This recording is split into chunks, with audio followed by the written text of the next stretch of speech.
الحمد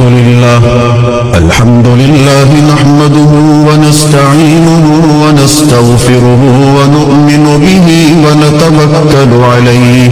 ونعوذ بالله من شرور أنفسنا ومن سيئات أعمالنا من يهده الله فلا مضل له ومن يضلله فلا هادي له ونشهد أن لا إله إلا الله وحده لا شريك له ونشهد أن سيدنا وسندنا ونبينا ومولانا محمدا عبده ورسوله أرسله بالحق بشيرا ونذيرا وداعيا إلى الله بإذنه وسراجا منيرا وصلى الله تعالى على خير خلقه محمد وعلى آله وأصحابه وبارك وسلم تسليما كثيرا كثيرا. أما بعد فأعوذ بالله من الشيطان الرجيم. بسم الله الرحمن الرحيم. إن الله وملائكته يصلون على النبي يا أيها الذين آمنوا صلوا عليه وسلموا تسليما. اللهم صل على سيدنا محمد وعلى آل سيدنا محمد بعدد من صلى وصام وصل كذلك على جميع الأنبياء والمرسلين وعلى الملائكة المقربين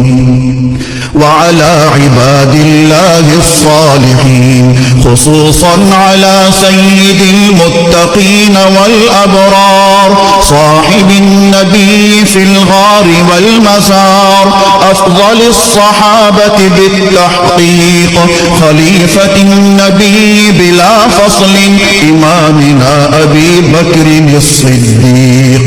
رضي الله تعالى عنه وعلى الناطق بالصواب والعادل بالكتاب إمامنا بالحق عمر بن الخطاب رضي الله تعالى عنه وعلى صاحب الحياء وناشر القرآن الشهيد للمظلوم حين تلاوة الفرقان عثمان بن عفان رضي الله تعالى عنه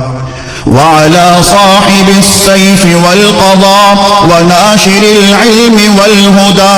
أسد الله الغالب إمامنا علي بن أبي طالب رضي الله تعالى عنه وعلى السيدين السندين السعيدين الشهيدين أبي محمد الحسن وأبي عبد الله الحسين رضي الله تعالى عنهما وعلى سيدات الطاهرات بنات النبي المصطفى وأهل بيته المطهرة رضي الله تعالى عنهم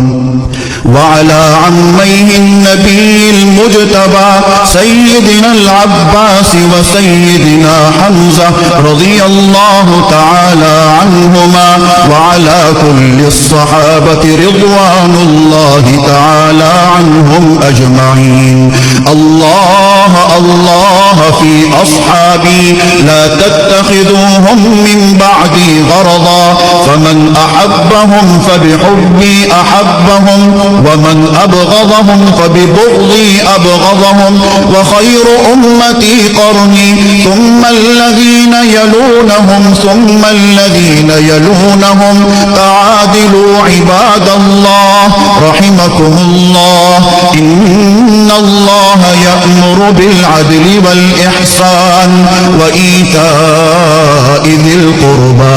وينهى عن الفحشاء والمنكر والبغي يعظكم لعلكم تذكرون اذكروا الله العلي العظيم الكريم يذكركم وادعوه يستجب لكم ولذكر الله تعالى أعلى وأولى وأعز وأجل وأتم وأهم وأعظم وأكبر والله يعلم ما تصنعون.